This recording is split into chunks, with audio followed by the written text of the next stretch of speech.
Welcome to the Defense and Aerospace Report. I'm Vago Muradian here on Capitol Hill for the National Training and Simulation Association's annual Congressional Expo here at the Rayburn House Office building. And it's our honor to be talking to Bobby Scott, who is of the 3rd District from Virginia, Democrat, Chairman of the Education and Workforce Committee, and one of the co-founders of the caucus up on the Hill, along with your former colleague, Randy Forbes, another distinguished gentleman from the great state of Virginia.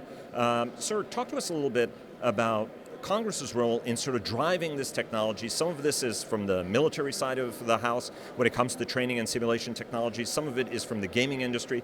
What's the role in education and preparing, Congress's role in sort of pushing this technology out for better education and better workforce training? Well, we found that if you use modeling and simulation, you can save a lot of money and have more efficient training.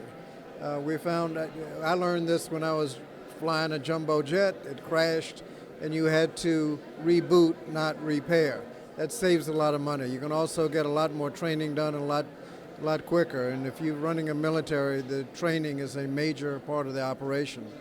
And we learned at the Newport News shipbuilding that you can build aircraft carriers and submarines by modeling the entire structure.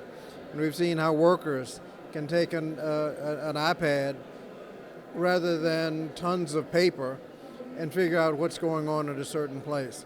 It is much more efficient, you save money, and our role is to make sure that the contractors that we're spending money on are using modeling and simulation so we get a much better bang for our buck. And where do you see the role of this in educating younger folks, right? I mean, kids are growing up with iPads in their hands, iPhones, and other smart devices. What's the role, even moving down to more elementary education, to actually improve the education folks are getting to get into a much more technical, sophisticated workforce of the future? Well, we found that modeling and simulation can help the education process. There are a lot of things that, a lot of techniques that you can use. Distance learning, where you can have a high school in a rural area that doesn't have the critical mass of students in order to have something like Chinese or Japanese foreign language or very technical skills. You may not have a critical mass of students wanting to take the course. You have distance learning. You can have students from all over the state talking to one teacher.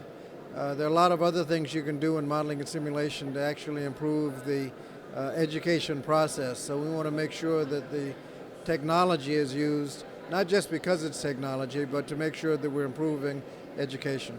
How do you fit that into, I know that obviously you're overlooking all the educational plans. There's been a lot of criticism of, hey, things are a little bit too test-focused, for example. How do you think this fits into what the education vision of the future, how does this fit into the education vision we should have for the future from your standpoint? Well, in terms of how the education of the future looks, it should look different than it did 50 years ago. In a lot of places, the delivery of the material to the students is the same as it was 50 years ago. You have a teacher standing before a group of students essentially lecturing.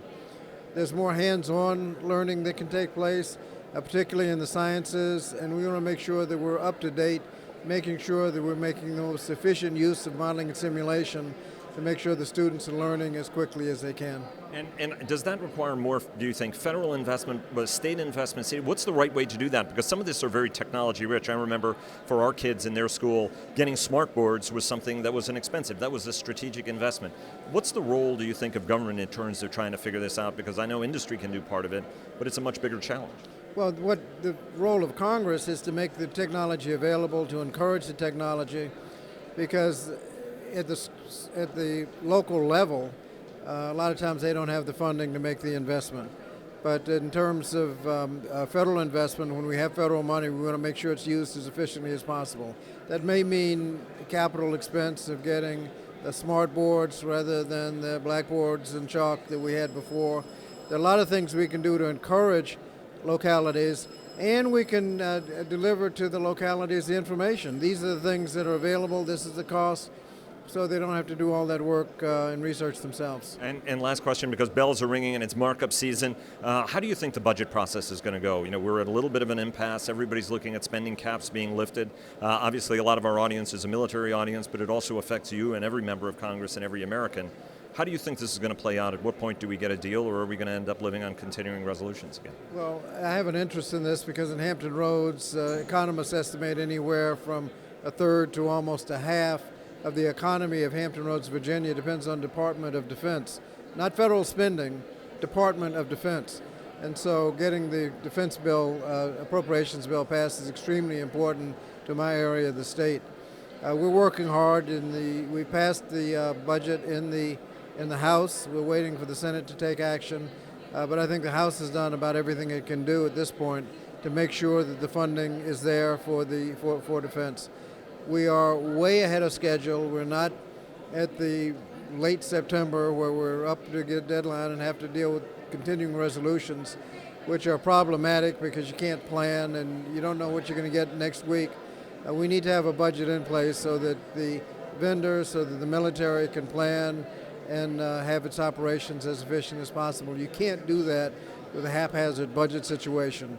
But we're ahead of schedule in the House, and hopefully the Senate will take up their bill and we can get together in conference well before the September 30th deadline. I'm glad you're optimistic about it, sir, and hopefully that'll infect others. Bobby Scott, Representative, Democrat from the 3rd District of Virginia. Sir, thanks very much. Really appreciate it. Thank you, Vago. Thank you.